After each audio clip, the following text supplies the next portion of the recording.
ये तो थी खबरें दिव्य भव्य महाकुंभ से जुड़ी हुई। आइए अब आपको लिए चलते हैं अयोध्या। श्रीधाम अयोध्या में इस समय दीपावली और रामनवमी जैसा उत्साह है।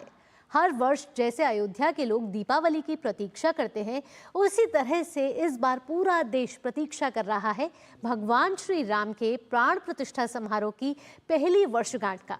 श्री राम जन्मभूमि ट्रस्ट ने इस कार्यक्रम को नाम दिया है प्रतिष्ठा द्वादशी का।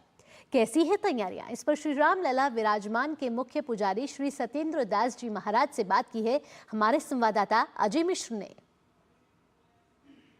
अयोध्या में भगवान श्री राम के प्राण प्रतिष्ठा के 1 साल पूरा होने जा रहा है और इस बार इसे ट्रस्ट ने नाम दिया है प्रतिष्ठा द्वादशी का।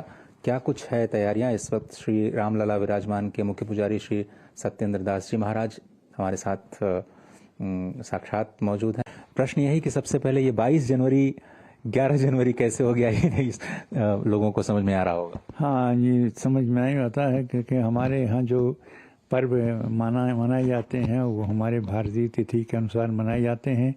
क्योंकि उस समय 22 जनवरी और द्वादशी तिथि रही, तो 22 जनवरी को सोचते रहे लोग कि 22 जनवरी को होना चाहिए वर्ष में, लेकिन चूँकि तिथि पड़ रही है द्वादशी 11 को ही, इसीलिए ये कार्यक्रम जो प्रारंभ होगा वो 11 से होगा। ऐसा उत्सव मनाने की योजना है कि किसी प्रकार कोई कमी न हो, ऐसे मान पड़े जैसे भगवान का प्राण प्रतिष्ठा हुई थी वैसे इनके वार्षिक उत्सव भी मनाया जाएगा। इस बार क्या तैयारियां हैं? शीतकालीन अवसर है, भोग राग की तैयारियां क्या हैं? पहले काढ़ा बनाया जाता है, उनको सवेरे काढ़ा का भोग लगता है, उसके बाद रबड़ी का भोग लगता है, खीर और पूड़ी का भोग लगता है, सब्जी खीर पूड़ी सब्जी इसका भोग लगता है।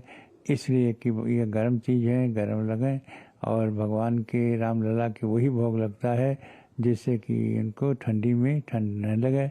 यह उद्देश्य सभी पुजारियों को होता है कि किसी प्रकार के भगवान को ही भोग लगे जिससे वो किसी परेशान न हो। महाराज, जो लोग प्राण प्रतिष्ठा की प्रतिष्ठा द्वादशी के कार्यक्रम में सम्मिलित नहीं हो पा रहे हैं, बहुत सारे लोग कुंभ की तैयारी कर रहे होंगे, ऐसे लोग अपने घर पे बैठ करके कैसे मनाएं और अयोध्या से पूरे विश्व के लिए क्या संदेश जाएगा इस बार प्रतिष्ठा द्वादशी के इस अद्भुत अवसर पर?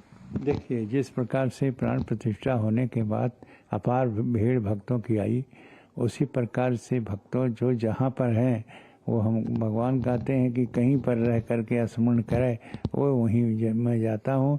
और चाहे जहाँ पर हो, जो हो, चाहे त्रिवेणी में हो, स्नान करने गए हो, चाहे अपने घर में हो, चाहे जैसे भी हो, और जिस प्रकार से जिस अवस्था में जिस रूप से रामलला को स्मरण करते हैं वही रूप में उनको दर्शन होगा, उसी रूप से उनको फल मिलेगा। ये अयोध्या नगरी जिसे स्वयं परब्रह्म का स्वरूप कहा जाता है और यहाँ के निवासियों को जगन्नाथ स्वरूप कहा जाता है। अब भले ही आप प्रतिष्ठा द्वादशी के कार्यक्रम में यहाँ सम्मिलित न हो पाएं, लेकिन अगर आप हृदय से अयोध्या का ध्यान करते हैं तो आपके लिए अयोध्या आपके मन में ही उत्पन्न हो जाएगी।